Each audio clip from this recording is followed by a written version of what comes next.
Assalamualaikum warahmatullahi wabarakatuh.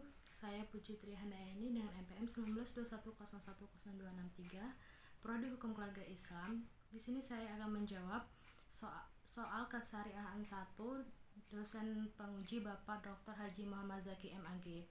Yang pertama, syariat Islam. Syariat Islam adalah hukum atau peraturan yang mengatur seluruh sendi kehidupan umat muslim. Yang kedua, hukum Islam. Hukum Islam adalah hukum yang berasal dari agama Islam, yaitu hukum yang diturunkan oleh Allah untuk kemaslahatan hamba-hambanya baik di dunia maupun di akhirat.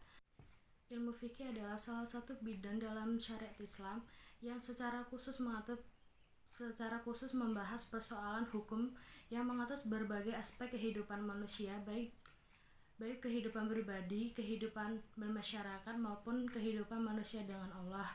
Usul fikih adalah ilmu yang mempelajari teori-teori, kaidah-kaidah, dan sumber-sumber secara terperinci dalam rangka menghasilkan hukum Islam yang diambil dari sumber tersebut. Kaidah fikih adalah generalisasi fikih yang dapat dijadikan rujukan para ulama untuk menetapkan hukum-hukum fikih yang terdapat dalam kaidah tersebut.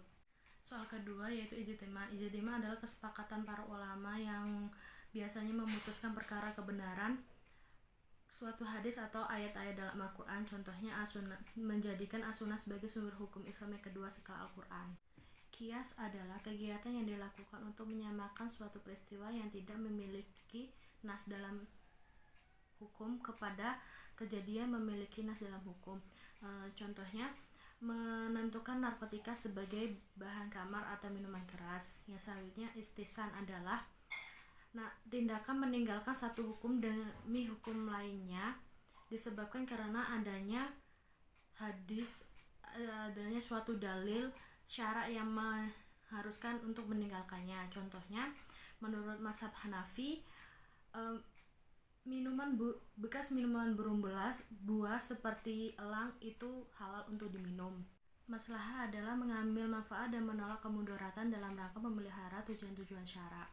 Contoh maslahah yaitu pencatatan perkawinan dalam surat yang resmi menjadikan maslahat untuk sahnya gugatan dalam perkawinan.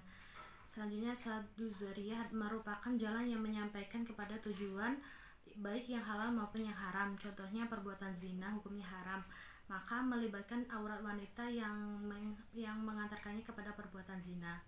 Soal yang ketiga, 5 contoh pernikahan yang diharamkan. Yang pertama, nikah mut'ah, nikah sikhah, nikah dalam masa iddah, nikah beda agama, dan nikah tahlil.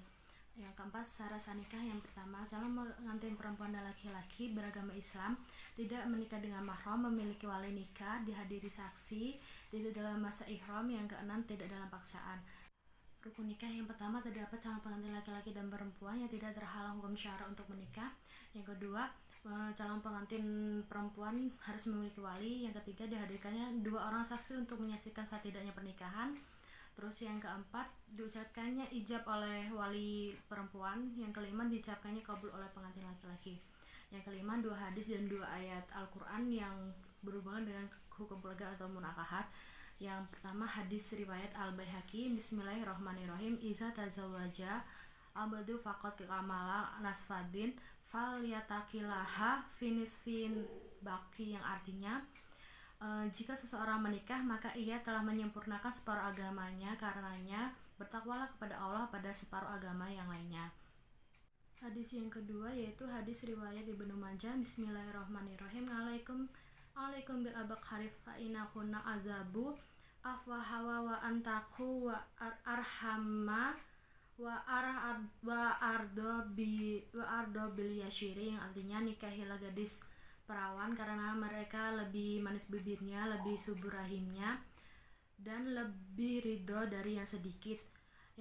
Yang selanjutnya Quran surat Az-Zariyah ayat 49 yang bunyinya Bismillahirrahmanirrahim, wa min kulli shay'in khalaqna zawjaini la'alakum tadhakkarun, yang artinya dan segala sesuatu kami ciptakan secara berpasang-pasangan agar kamu mengingat kebesaran Allah. Quran surat Al-Qiyamah ayat 39, Bismillahirrahmanirrahim, faja'ala minhu zawjaini zakara wal unsa, yang artinya lalu dia menjadikan dirinya sepasang laki-laki dan perempuan. Dan itulah jawaban komprehensif kesyariatan 1. Saya akhiri. Wassalamualaikum warahmatullahi wabarakatuh.